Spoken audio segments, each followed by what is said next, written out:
Power gaming in a tabletop RPG. Should you be doing it, or is this cheating? Well, first of all, we have to look at power gaming and what exactly it is.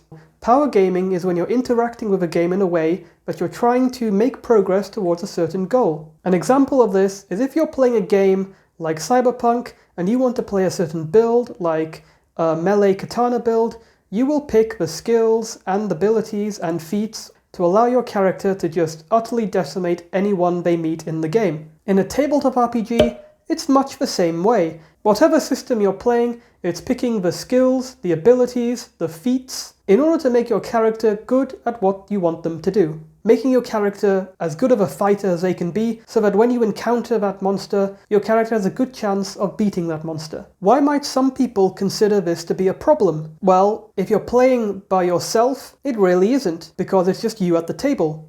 So if you're playing Ironsworn and you give yourself a +3 to every dice roll, because you just want your character to have some fun, and you just want to have some fun, then that's fine. There's nothing that needs to happen there. The problem with power gaming mainly comes in when you're playing as a group, because every player has a slightly different philosophy of how they want to play the game. I would say that there is a scale that different players fit on.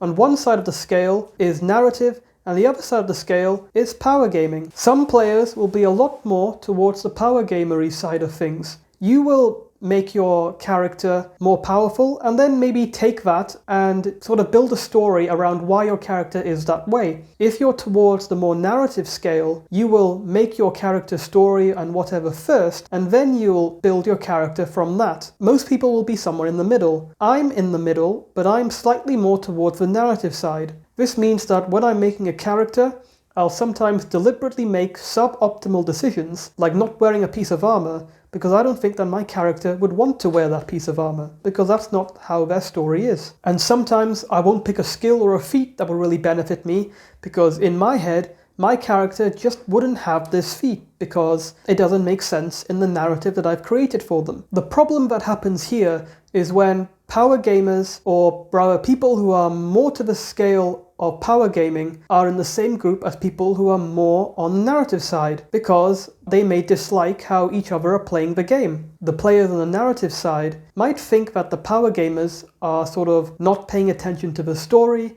or are trying to cheat by making their characters super powerful, and the players on the power gamery side of things may not like the narrative players because they'll wonder, why the narrative players are deliberately weakening themselves, or not playing the game correctly, or other such reasons similar to that. Now, I think what's important to remember in this case is that both ways of playing are valid ways of playing the game. No side has a monopoly on sort of which is the best way to play the game. My fun in these games, since I'm more narrative focused, is I like the stories and I like what comes out of the stories and characters and what happens there. A power gamer I spoke to says their fun comes from when they're, making their character, picking all the skills and feats, and then at the end just watching how all of their choices have come together and allowed them to succeed, almost like solving a puzzle. And I will confess that I have done the same things in games myself, and yes, there is lots of satisfaction when you do it correctly. Although Dark Souls I'd probably still not play. Another thing the power gamers said that they really enjoyed was whenever someone strong hit the like button of this video if they enjoyed the video. Okay, they didn't actually say that, but I'd really appreciate it, thank you. So, should you avoid power gaming? And the answer to that is up to you and your playstyle. But power gaming itself is not cheating, and it is a valid way of playing the game. It's just one of many ways of how people approach games and what they get enjoyment out of. As we discussed, a lot of the issues about power gaming comes from groups of different people who don't share the same philosophies. And that's why it's really important when you're playing with a group or starting out that you talk about these kind of things. Talk about what you find most fun, have a session 0, and make sure everyone's on the right page so that you can go and enjoy the game that you want to play. But power gaming in itself is not something that should be avoided at all costs. Now, if you don't have a group to play a tabletop RPG with, then have no fear. You can play just by yourself. If you don't believe me, then you can click on this video right here where I talk about how you can play these by yourself.